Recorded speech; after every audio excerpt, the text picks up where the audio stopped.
నమస్కారం.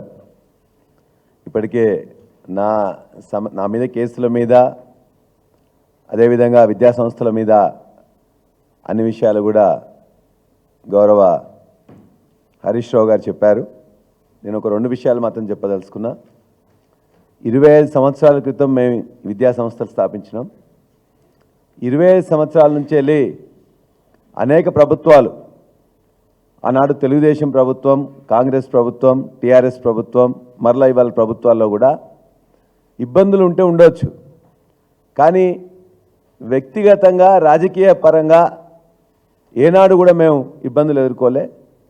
గత 9 నెలలుగా వ్యక్తిగతంగా నా మీద, నా కుటుంబం మీద, నా విద్యా సంస్థల మీద విపరీతమైన దాడి చేస్తున్నారు, ఇబ్బందులు పెడుతున్నారు. రోజు పొద్దున్నే ఒక రెవెన్యూ కానీ, లేకపోతే ఇరిగేషన్ కానీ, లేకపోతే విజిలెన్స్ కానీ, లేకపోతే ఎన్ఫోర్స్మెంట్ వాళ్ళు కానీ, ఇంటెలిజెన్స్ వాళ్ళు కానీ, పోలీస్ వాళ్ళు కానీ ఏదో దాంతో వస్తారు బెదిరించడం. అది వేరే వాళ్ళు ఎవరో కంప్లైంట్ ఇచ్చిందని చెప్పేసి, కంప్లైంట్ ఇస్తే ఇవ్వండి అంటే లేదు, ఓరల్గా ఉందంటారు. మేము కంప్లైంట్ ఇట్లా ఇబ్బంది పెడుతుందని చెప్పేసి మేము కంప్లైంట్ ఇస్తే పోలీస్ స్టేషన్లో తీసుకోరు. ఇతరులు కంప్లైంట్ చేస్తున్నారని చెప్పేసి మా దగ్గరికి మాత్రం వచ్చి ఇబ్బంది పెడుతుంటారు. కాబట్టి 9 నెలల్లో నా మీద కానీ, నా విద్యా సంస్థల మీద కానీ జరిగిన దాడి 25 సంవత్సరాలు ఎప్పుడు జరగలే. ఇది సరైనది కాదని చెప్పి నేను భావిస్తున్నా. ఇవాళ విద్యా సంస్థలు బాగుంటే, విద్యార్థులకు సేవ అందుతే, మంచి క్వాలిటీ ఎడ్యుకేషన్ ఉంటే వస్తారు తప్ప ఇవాళ బీఆర్ఎస్ పార్టీ అనో పల్లరాజేశ్వరరెడ్డి ఎవరు చేరరు. ఇవాళ రాష్ట్రంలో NIRFలో 5వ ర్యాంకులో వచ్చిందంటే అక్కడున్న క్వాలిటీ ఎడ్యుకేషన్ ఇస్తున్నాం కాబట్టి వచ్చింది తప్ప మరొకటి కాదు.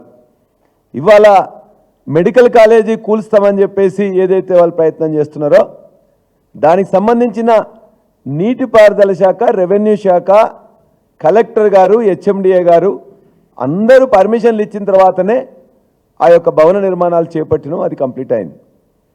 ఇవాళ నీటిపారుదల శాఖ వాళ్ళే మాకు ఇచ్చారు. ఆ నీటిపారుదల శాఖ వాళ్ళు వచ్చి నిన్న కేసు పెట్టారు. ఆ కేసులో వాళ్ళు ఎక్కడ కూడా ఏం చెప్పలే.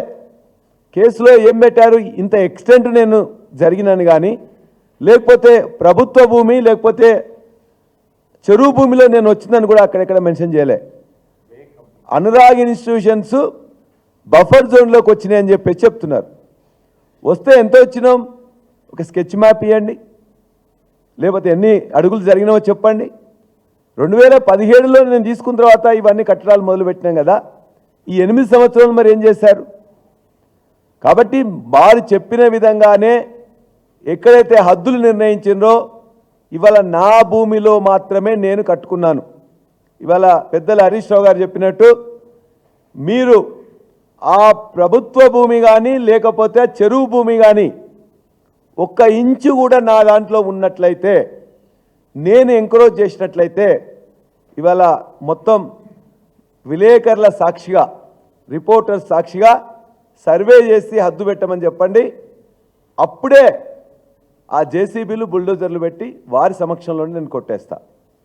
ఏదన్నా వారికి ఇవాళ డిక్లేర్ చేసినట్లయితే వాళ్ళు ఒక సర్వే చేసి అది నోటిఫై చేసి దాని ప్రకారం నేను జరిగినా అని చెప్పేసి ఒక అధికార పత్రంగా వారి దగ్గర ఏమన్నా ఉన్నట్లయితే దాని ప్రకారం ఖచ్చితంగా నేను ఎంత జరిగితే, ఎక్కడ జరిగినా, ఏమున్నా కూడా అది మెడికల్ కాలేజ్ అయినా, హాస్పిటల్ అయినా దాన్ని 5 నిమిషాల్లో 10 నిమిషాల్లో నేను టైం నాకు ఇచ్చినట్టయితే ఖాళీ చేయించి నేను కొట్టేస్తా. అంతే తప్ప నేను ఈ యొక్క విద్యా సంస్థలు కానీ మిగతా వాటికి కేంద్రం కాకూడదని వారు చెప్పిన దాన్ని చెప్తూ, దయచేసి ఎన్ని ఇబ్బందులు పెట్టినా, ఎన్ని కేసులు పెట్టినా చట్ట ప్రకారం కోర్టును ఆశ్రయిస్తాం. మీ అందరూ కూడా విజ్ఞప్తి చేస్తున్నా, అధికారులకు కూడా విజ్ఞప్తి చేస్తున్నాం. ఖచ్చితంగా ఎక్కడైనా తప్పు జరిగితే చెప్పండి, నోటీస్ ఇవ్వండి, మా అనుమతులు పరిశీలించండి, తదనంతరం ఏ చర్య తీసుకున్నా దానికి సిద్ధమని చెప్పేసి కూడా నేను ప్రజలకు కూడా తెలియజేసుకున్నాను.